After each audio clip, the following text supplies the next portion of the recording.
So, hello everyone, myself Divya, and under this topic, we will cover the concept of offer under Indian Contract Act 1872. Now, let us see the basic introduction. The contract is a oral or the written agreement between two or more parties. Parties entering into a contract might include individual, people, companies, non-profit or the government agencies.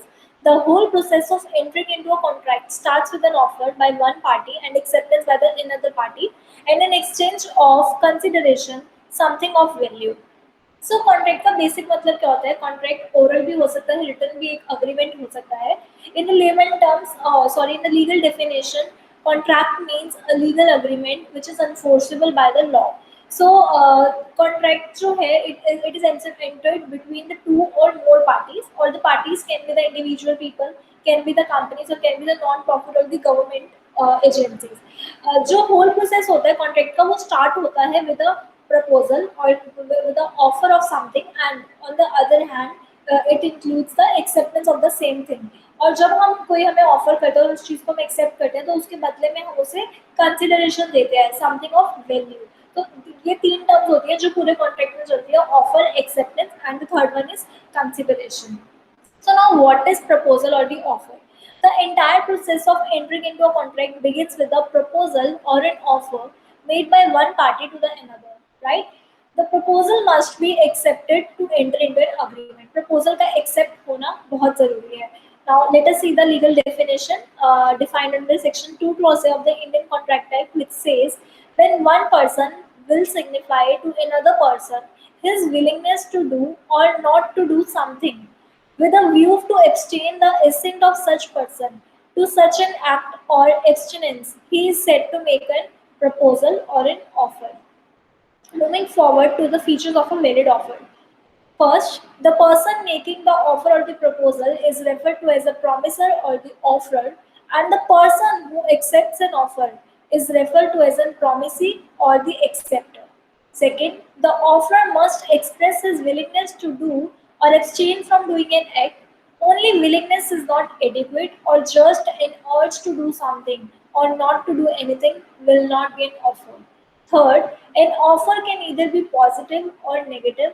It can be a promise to do some act or can also be a promise to abstain from doing any act or the service. Both are the valid offers.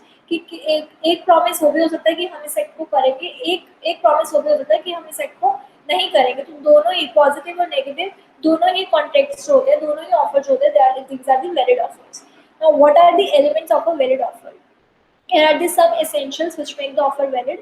First, there must be two parties.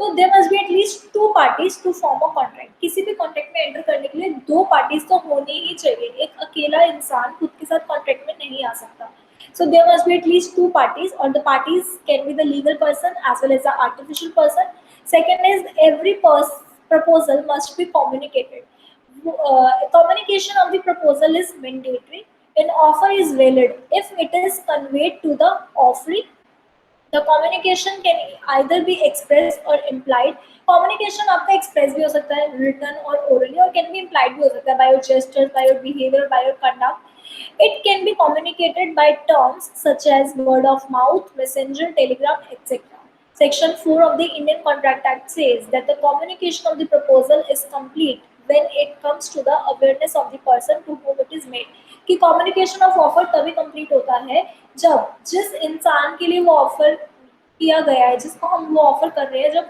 वो उस चीज़ के लिए उस offer को लेकर aware होता है तब उसको हम कहते हैं कि communication of offer is completed for example A proposes to sell a car to B at a certain price. Once B receives a letter, जब B को letter मिल जाएगा कि उसके लिए ये offer रखा गया है, तो at that point of time the proposal communication is complete. Next, it must create the legal relation. An offer must be such that when accepted, it will result in a valid contract. एक offer उस तरीके से होना चाहिए कि जब वो accept किया जाएगा by the offering, तो it will result in a valid contract. A mere social invitation cannot be regarded as an offer because if such an invitation is accepted, it will not give rise to any legal relationship. For example, A ने B को invite करा dinner पे और B ने उस invitation को accept कर लिया, तो it is mere a social invitation and A will not be liable if he fails to provide dinner to B. So इसमें legal relationship create नहीं हुआ, इसलिए हम उसको valid contract और valid offer नहीं कह सकते हैं. Next, it must be certain and definite. The terms of the offer must be certain and clear. In order to create a valid contract, it must not be ambiguous. Confusion नहीं create करना चाहिए. जो भी हमारा offer होगा, certain और definite होना चाहिए. Next, it may be specific or general. The specific offer is an offer that is accepted by any specific or the particular person or by any group to whom it is made, whereas the general offers are accepted by the people at large, by the general public. Now, classification of offer. Offer is classified into 4 types: express offer, implied offer, general offer, and the specific offer. Now, what is express offer? An offer may be made by the express words, spoken or written. This is known as an express offer. For example, when A says to B, "Will you purchase my car for rupees 2 lakh rupees?" तो यहाँ पर वो बोल के बोल रहा है, express कर रहा है कि क्या तुम खरीदोगे. So this is an express offer. And what is an implied offer? An offer may be derived from the actions or the circumstance of the parties. Actions, gestures, आपका conduct, उस तरीके से जब हम किसी पार्टी को ऑफर कर रहे हैं तो उसे हम कहते हैं implied offer. For example, there is an implied offer by the transport company to carry the passengers for a certain fare when a transport company operates a bus on a particular route. मतलब अगर एक particular suppose Motinagar bus stop है, वहाँ पर 401 बस जाती ही जाती है और उसका रूट स्पेसिफिक है कि यहाँ से यहाँ पे जाता है, तो वहाँ पे जो पैसेंजर्स होंगे कि उनको पता होगा, मतलब that is a implied offer है वो, कि वो पैसेंजर्स को कैरी करेगा इतने अमाउंट के साथ उसकी डेस्टिनेशन तक पहुँचाने के लिए.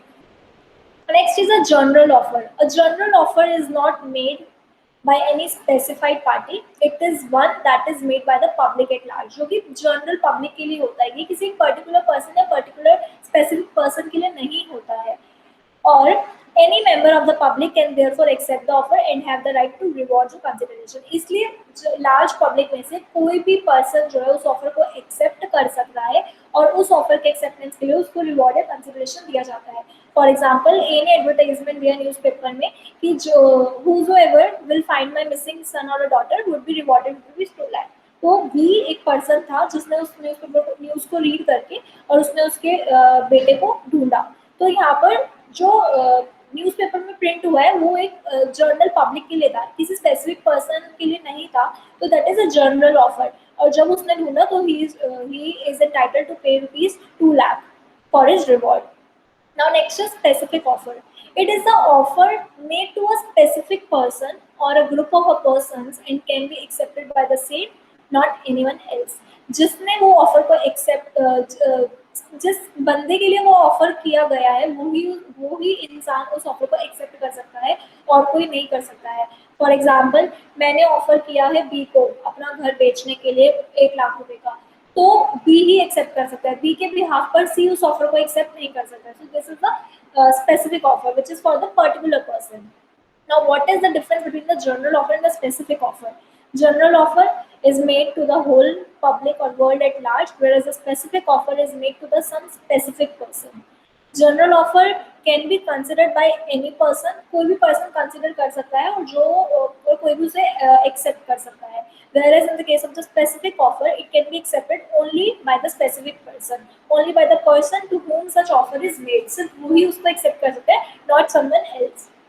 Now, the next is cross offer. Two parties make a cross offer under certain circumstances. It means that both make the same offer at the same exact time to each other. However, in either case, the cross offer will not amount to accepting the offer.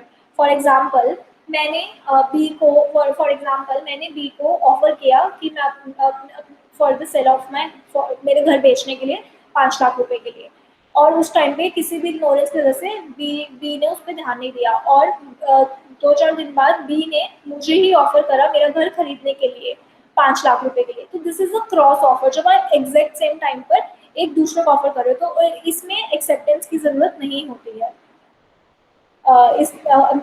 there is one more example. A and B both send letter to each other offering to sell and buy B's house at the same time. So this is a cross offer made where one party needs to accept the offer of another. Now, the other is counter offer. A counter offer is an answer given to an initial offer. A counter offer means the original offer has been refused and replaced by the another. The counter offer offers three choices to the original offer: accept, refuse, or to make another one. For example, A offers B to sell his car for ₹5 lakh. A ने B को offer करा कि उसको अपनी car बेचनी है ₹5 लाख में, जहाँ पर बी ने अग्री करा कि वो उसकी कार खरीदेगा ₹3 लाख में. तो ए ने अग्री कर लिया 3 लाख में बेचने के लिए. तो यहाँ पर क्या करा, पुरानी ऑफर को रिजेक्ट करके न्यू ऑफर किया दिया गया. तो this is a counter offer. तो the old offer is rejected and the new offer is placed. So this is what all the concept of offer. And if you like my video, so please subscribe my channel and don't forget to press the bell icon. Thank you.